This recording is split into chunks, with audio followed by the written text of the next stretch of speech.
মুম্বাইয়ে বাঙালিদের উদ্যোগে রাস উৎসব ও কীর্তন গান।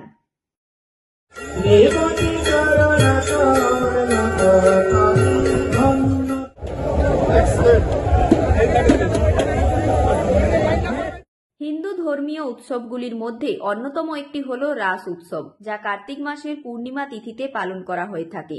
এই উৎসব মূলত ভগবান শ্রীকৃষ্ণের ব্রজলীলা বা রাধাকৃষ্ণের প্রেম কাহিনী নিয়ে। শ্রীকৃষ্ণ ও রাধারানী তাদের গোপিনীদের নিয়ে রাসমঞ্চে রাস উৎসবে মেতে ওঠেন। মহারাষ্ট্রের মুম্বাইয়ে বাঙালি স্বর্ণশিল্পীরা এবার রাস উৎসবে মেতে উঠলেন ভিন রাজ্যে। মুম্বাইয়ে বাঙালি সৎসঙ্গ প্যারেলের উদ্যোগে রাস উৎসব উপলক্ষে নগর পরিক্রমা, কীর্তন গান, ভোগ বিতরণ ও ভগবত পাঠের আয়োজন করা হয়েছিল। সংঘের সদস্যদের মধ্যে মনোরঞ্জন দে মোদক, উত্তম মাইতি, নির্মল পাখিরা, সুভাষ মাইতি, রাকেশ সামন্ত, রাজু মাইতি, তাপস ঘোড়ই, বীরেন শাসমল, অরূপ দাস ও বিকাশ পাল জানান, অনুষ্ঠানের দিন প্রায় 4 কিলোমিটার পর্যন্ত এলাকায় নগর পরিক্রমা করা হয়েছে। কীর্তনিয়া শিউলি দাস কীর্তন গানের মাধ্যমে সকল ভক্তদের মন ভরিয়ে দিয়েছে। ভিন রাজ্যে রাস উৎসব ঘিরে ব্যাপক উৎসাহ দেখা গিয়েছে মুম্বাইয়ের বাঙালিদের মধ্যে। বাঙালিদের পাশাপাশি মুম্বাইয়ের অন্যান্য মানুষেরাও সামিল হয়েছিলেন এই হরিনাম সংকীর্তনে। এর সঙ্গে ভোগ প্রসাদ খাওয়ার আয়োজনও করা হয়েছিল বলে জানান সংঘের সদস্যরা। মুম্বাইয়ের প্যারেল সেন্ট্রাল রেলওয়ে ময়দানে অনুষ্ঠানটির আয়োজন করা হয়েছিল। ভিডিওগুলি পাঠিয়েছেন বাবলু মাইতি।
ফটো তুলবে, এখানে তো কত জায়গা ফটো তুলবে গো।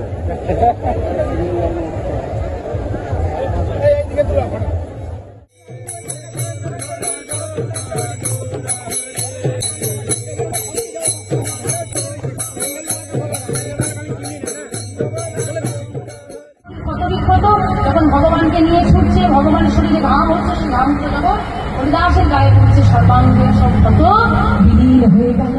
চরণ দুটো বক্তি আছে, জড়িয়ে ধরে হরিদাস ছুটে চলেছে, ছুটতে ছুটতে